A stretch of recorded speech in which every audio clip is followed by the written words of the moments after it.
और इधर बात राज्यपाल कलराज मिश्र के दौरे की कर लेते हैं और इस दौरान उन्होंने गृह मंत्री अमित शाह से मुलाकात की है और आंतरिक सुरक्षा और कई अन्य मुद्दों को लेकर चर्चा भी की गई है। बड़ी खबर आपको बता रहे हैं, तो न सिर्फ दिल्ली दौरे पर इस समय मुख्यमंत्री भजनलाल शर्मा बल्कि राज्यपाल कलराज मिश्र भी दिल्ली दौरे पर है। इस दौरान उन्होंने गृह मंत्री अमित शाह से मुलाकात की। तस्वीरें हम आपको इस पर दिखा रहे हैं। राज्यपाल कलराज मिश्र और गृह मंत्री अमित शाह की आंतरिक सुरक्षा और उसके बाद अन्य मुद्दों को लेकर भी चर्चा की गई है।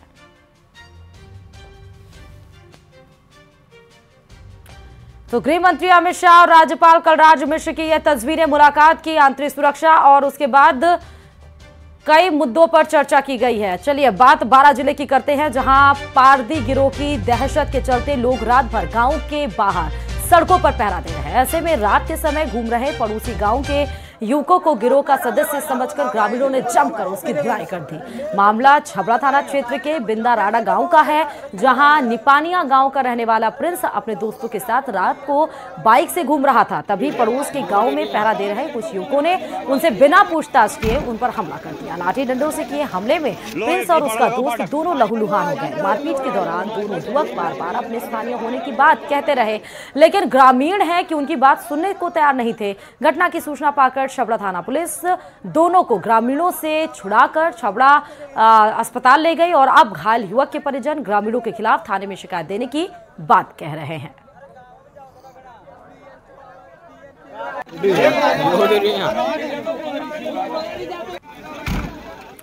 और प्रदेश सरकार के कैबिनेट मंत्री किरोड़ी लाल मीणा अपने अनूठे अंदाज के लिए जाने जाते हैं। कभी वह डांस करते नजर आते हैं तो कभी बेजुबानों पर स्नेह लुटाते हुए नजर आते हैं।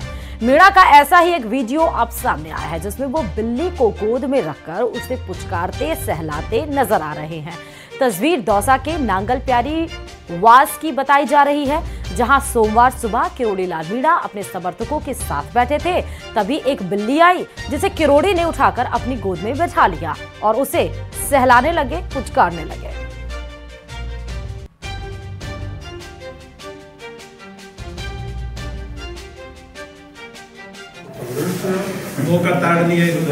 तो बिल्ली पर प्यार लुटाते हुए आप मंत्री किरोड़ी लाल मीणा को इस समय देख रहे हैं।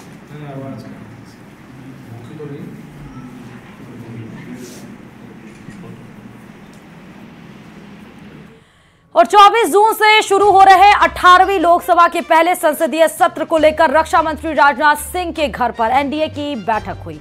बैठक में स्पीकर और डिप्टी स्पीकर के पद को लेकर चर्चा हुई। क्या कुछ चर्चा में रहा, वो आपको रिपोर्ट में दिखाते हैं।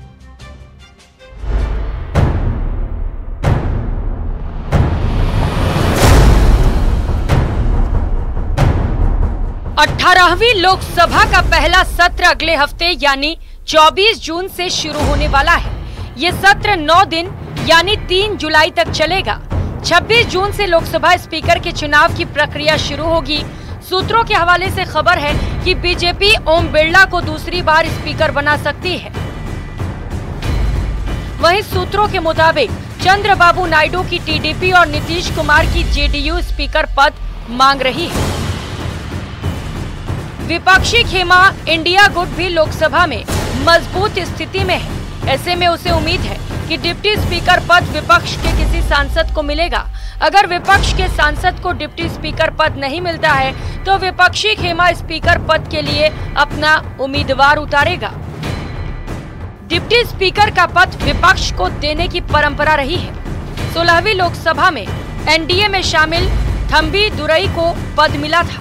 अन्ना द्रमुक के थम्बी दुरई को डिप्टी स्पीकर का पद मिला था। 17वीं लोकसभा में किसी को डिप्टी स्पीकर नहीं बनाया गया। लोकसभा में डिप्टी स्पीकर का पद काफी अहम होता है।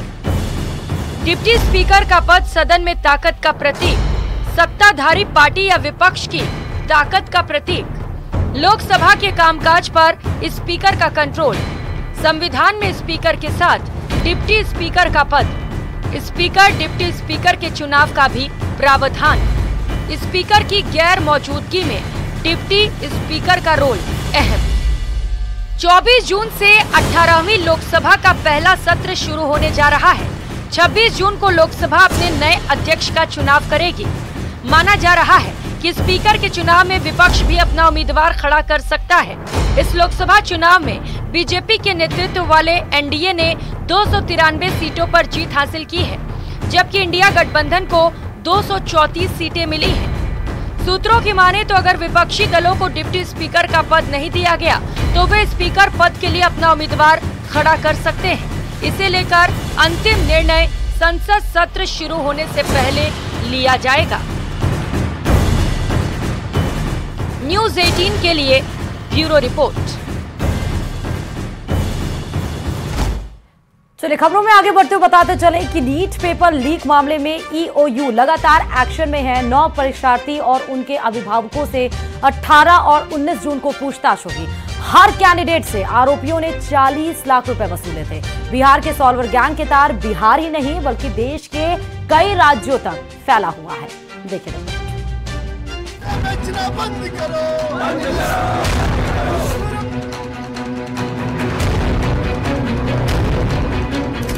नौकरी की होने वाली कोई भी परीक्षा हो, पेपर लीक हो जाना जैसे तय मानिए। परीक्षा शुरू होते ही प्रश्न पत्र वायरल होने लगता है, चाहे वो नीट परीक्षा हो, बिहार पुलिस भर्ती परीक्षा हो या फिर बिहार शिक्षक भर्ती परीक्षा। बिहार के सॉल्वर गैंग सक्रिय हो जाते हैं। सॉल्वर गैंग बिहार में ही नहीं बल्कि बिहार के बाहर भी कई राज्यों में अपना जाल फैलाए हुए हैं और पेपर लीक की घटना को अंजाम देते हैं। नीट 2024 पेपर लीक के तार भी बिहार से जुड़ रहे हैं। नीट पेपर लीक कांड की जांच कर रहे आर्थिक अपराध इकाई की कार्रवाई जारी है। ईओयू ने परीक्षा में शामिल 9 परीक्षार्थियों को उनके साथ अभिभावकों के साथ पूछताछ के लिए बुलाया है। सभी से अगले सप्ताह 18 और 19 जून को पूछताछ होगी। दरअसल सॉल्वर गैंग के पास इन सभी परीक्षार्थियों के रोल नंबर मिले थे और अब इन सभी परीक्षार्थियों से पूछताछ होगी। ये जो आर्थिक अपराध इकाई का कार्यालय आप देख रहे हैं, यहीं पर सभी अभ्यर्थी आएंगे। अपने अभिभावकों के साथ यानी गार्जियन के साथ उन्हें आना है। नीट पेपर लीक कांड में बड़ा खुलासा भी हुआ है। पूछताछ के दौरान राज्य सरकार के 56 साल के जूनियर इंजीनियर सिकंदर यादव ने अपनी भूमिका कबूल की है। खास बात यह है कि इसमें 40 लाख रुपए में सौदा हुआ था, जिसमें से सिकंदर यादव को हर कैंडिडेट से 8 लाख रुपए मिलने थे। सिकंदर यादव के पास कई परीक्षार्थियों के प्रवेश पत्र मिले हैं, जिसमें अभिषेक कुमार है, शिवनंदन कुमार, आयुष राज, अनुराग यादव। सिकंदर ने संजीव सिंह, रॉकी, नीतीश और अमित आनंद नाम के 4 सेटर को भी सेट किया था। बिहार का सॉल्वर गैंग बिहार में ही नहीं बल्कि बिहार के बाहर भी कई राज्यों उत्तर प्रदेश, ओडिशा, दिल्ली, राजस्थान सब जगह अपना जाल फैलाए हुए हैं। इस बार जो नीट पेपर लीक कांड की घटना सामने आई है, उसमें सॉल्वर गैंग की भूमिका देखने को मिली है। बिहार के सॉल्वर गैंग ने कई राज्यों में अपना जाल फैला रखा है और जहां भी कोई पेपर लीक होता है उसका बिहार कनेक्शन सामने आ जाता है। सवाल है कि इस चेन को कैसे तोड़ा जाएगा। न्यूज़ 18 के लिए पटना से संजय कुमार की रिपोर्ट। और इधर पाली के रोहट उपखंड में पानी को लेकर बुरा हाल है। एक तो गर्मी, ऊपर से पानी की किल्लत, लोगों का जीना दुश्वार हो गया है। आलम यह है कि जैसे ही टैंकर पहुंचता है लोगों की भारी भीड़ उमड़ पड़ती है। देखिए रिपोर्ट।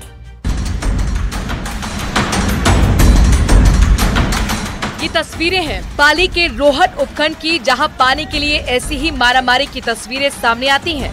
लोग एक मटकी पानी के लिए घंटों लंबी कतारों में टैंकर का इंतजार करते हैं और जब टैंकर पहुंचता है तो ऐसी तस्वीरें सामने आती हैं।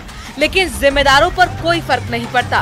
कहने को तो गांव की जनसंख्या के मुताबिक टैंकर भेजा जाता है, लेकिन हकीकत तो इन गांव के लोग जानते हैं। आरोप है कि ना तो अधिकारी इस तरफ ध्यान देते हैं, ना ही जनप्रतिनिधियों को समस्या नजर आती है। पानी री बहुत समस्या तो तारा मरेरी खारो पानी है, पियान है नहीं, बच्चा फेंक रही है बारे मरेरिया बच्चा बेड़ी मर रही, तरह मती मरे ने पूरी थाक मरे बचे पानी पियान है कोई डॉलरी पिलाइन लावट। हर साल गर्मी में इस इलाके से ऐसी ही तस्वीरें आती हैं। कलाली गांव के हालात तो और भी खराब है, जहां खुले पड़े टांके से 100 से ज्यादा महिलाएं, पुरुष और बच्चों एक बाल्टी पानी के लिए जुगत लगाते हैं। जिस तरीके से पानी के लिए लोग जंग लड़ते हैं वो किसी हादसे को दावत दे सकता है। पाली से न्यूज़ 18 राजस्थान के लिए श्यामलाल चौधरी की रिपोर्ट।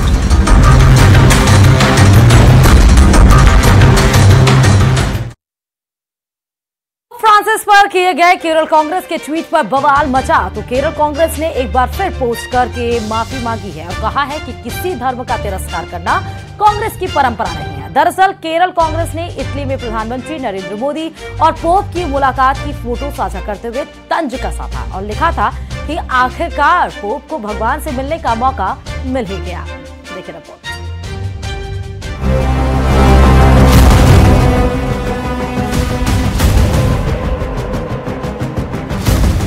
इटली के अपोलिया में प्रधानमंत्री मोदी ने पोप फ्रांसिस से मुलाकात की, उनसे गले मिले और उन्हें भारत आने का न्योता दिया। लेकिन भारत में इस मुलाकात को सियासत का हथकंडा बना लिया गया। केरल कांग्रेस ने इस मुलाकात पर तंज कसने के लिए सोशल मीडिया साइट एक्स पर एक पोस्ट किया, बाकायदा मोदी और पोप की मुलाकात की फोटो के साथ। केरल कांग्रेस ने लिखा कि आखिरकार पोप को भगवान से मिलने का मौका मिला और इसके साथ हंसने वाली एक इमोजी भी लगा दी। केरल कांग्रेस का ये तंज कुछ ही घंटों बाद पूरी की पूरी कांग्रेस के लिए गले की फांस बन गया। विपक्षी दल का ये तंज सिर्फ मोदी पर नहीं था, बल्कि इसमें पोप फ्रांसिस का नाम शामिल था, जो ईसाई धर्म के सबसे बड़े धर्मगुरु हैं और जिनका अपमान ईसाई धर्म का अपमान माना जाता है। बीजेपी ने इसी पर कांग्रेस पर एक के बाद एक हमला बोलना शुरू कर दिया। केरल बीजेपी के महासचिव और मोदी मंत्रिमंडल में मंत्री जॉर्ज कुरियन ने एक्स पर पोस्ट करते हुए कहा, कांग्रेस के इस ट्वीट में प्रधानमंत्री मोदी की तुलना भगवान ईसा मसीह से की गई है। ये बिल्कुल अनुचित है और ईसाई समुदाय का अपमान है। जो ईसा मसीह को मानते हैं, ये शर्मनाक है कि कांग्रेस इस स्तर तक पहुंच गई है। इतना ही नहीं, वर्षों तक कांग्रेस में रहे A.K. एंटनी के बेटे अनिल के एंटनी ने भी कांग्रेस को इस मुद्दे पर घेरा और यहां तक कह दिया कि जिस कांग्रेस की सबसे ज्यादा समय तक अध्यक्ष रही सोनिया गांधी कैथोलिक धर्म का पालन करती हैं, उन्हें माफी मांगनी चाहिए। उन्होंने एक्स पर पोस्ट करते हुए कहा, दुखद और निंदनीय है कि केरल कांग्रेस ने हमारे प्रधानमंत्री नरेंद्र मोदी जी और उनके लगातार बढ़ते वैश्विक कद के प्रति अपनी अंधी नफरत के कारण पवित्र पिता पोप फ्रांसिस का भी मजाक उड़ाया। कांग्रेस संसदीय दल के अध्यक्ष श्रीमती सोनिया गांधी के नेतृत्व में जो एक कैथोलिक के रूप में जानी जाती हैं, उन्हें माफी मांगनी चाहिए। बीजेपी ने इस मसले पर राहुल गांधी को भी घेर लिया और ये सवाल खड़ा किया कि क्या यह पोस्ट राहुल गांधी के कहने पर किया गया। बीजेपी के अजय आलोक ने एक्स पर पोस्ट करते हुए कहा, अभी से अगले 5 साल तक ये झंडा मुसलमान पटाओ और अपना बनाओ रहेगा। जब हिंदुओं की फिक्र ही नहीं तो ईसाई को कौन पूछता है। क्यों कांग्रेस बताए कि ये ट्वीट क्या राहुल गांधी ने कहा था करने के लिए। मोदी और पोप की मुलाकात पर केरल कांग्रेस के तंज ने कांग्रेस को ऐसे कटघरे में खड़ा किया कि उन्हें आखिरकार ईसाई समुदाय से माफी मांगनी पड़ी और ये कहना पड़ा कि कांग्रेस किसी भी धर्म का अपमान नहीं करती। हालांकि अभी ये मसला खत्म नहीं हुआ है, इस पर सियासत जारी रहने के आसार हैं।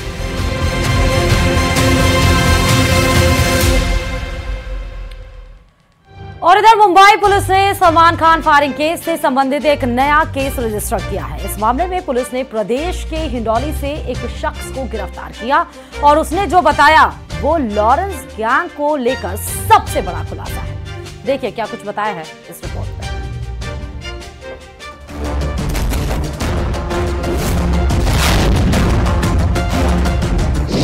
सलमान खान के कितने दुश्मन,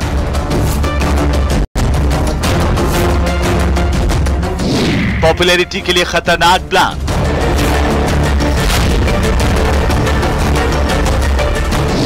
यूट्यूब पर सलमान की हत्या की चर्चा,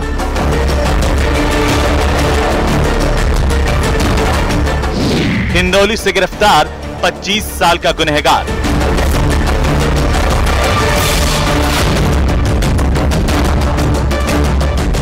मुंबई पुलिस ने सलमान खान को जान से मारने की धमकी देने के आरोप में बड़ी कार्रवाई की है। मुंबई पुलिस ने राजस्थान से इस मामले में आरोपी बनवारी लाल को गिरफ्तार किया है।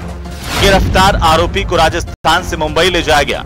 उस पर सोशल मीडिया के जरिए सलमान खान को जान से मारने की धमकी देने के आरोप है और बताया गया कि आरोपी गैंगस्टर लॉरेंस से प्रभावित है। आरोपी बनवारी लाल ने YouTube के जरिए सलमान खान को जान से मारने की धमकी दी थी। इसे लेकर मुंबई साउथ साइबर पुलिस थाने में रिपोर्ट दर्ज हुई थी और कुछ दिन पहले ही YouTube के जरिए लॉरेंस गैंग का जिक्र करते हुए बनवारी लाल ने एक और वीडियो शेयर किया है। दिनांक 16/6 को प्रातः मुंबई पुलिस की टीम हिंडोली थाने पर आई थी और उन्होंने पुलिस इमदाद मांगी थी।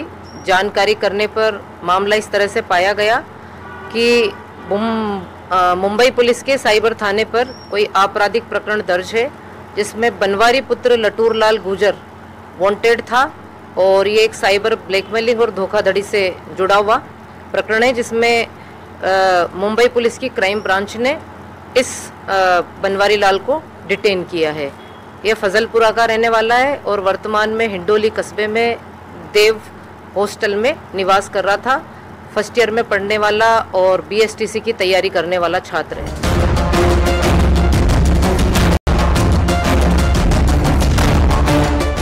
इस मामले में साइबर पुलिस ने धारा 506(2), 504, 34 IPC के साथ IT एक्ट 66D के तहत FIR दर्ज की है।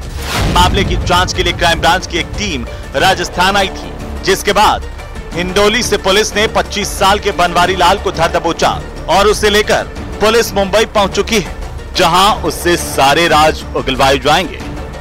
क्राइम ब्रांच की टीम ने राजस्थान से एक 25 वर्षीय युवक को जो है वो गिरफ्तार किया है, जिसके बाद उसे मुंबई लेकर आया गया है। तस्वीरों में आप साफ तौर पर देख सकते हैं कि क्राइम ब्रांच की टीम ने राजस्थान से इस 25 वर्ष युवक को जो है वो गिरफ्तार किया है। कथित तौर पर यह कहा गया है कि जो युवक है उसने एक YouTube वीडियो बनाया जिसमें सलमान खान को साफ तौर पर उसने धमकी दी। हम आपको बता दें, जिसके बाद एक FIR दर्ज हुई और उसी के आधार पर जो है क्राइम ब्रांच की टीम राजस्थान गई और वहां से जो है उन्होंने इस 25 वर्षीय युवक को जो है वो गिरफ्तार किया।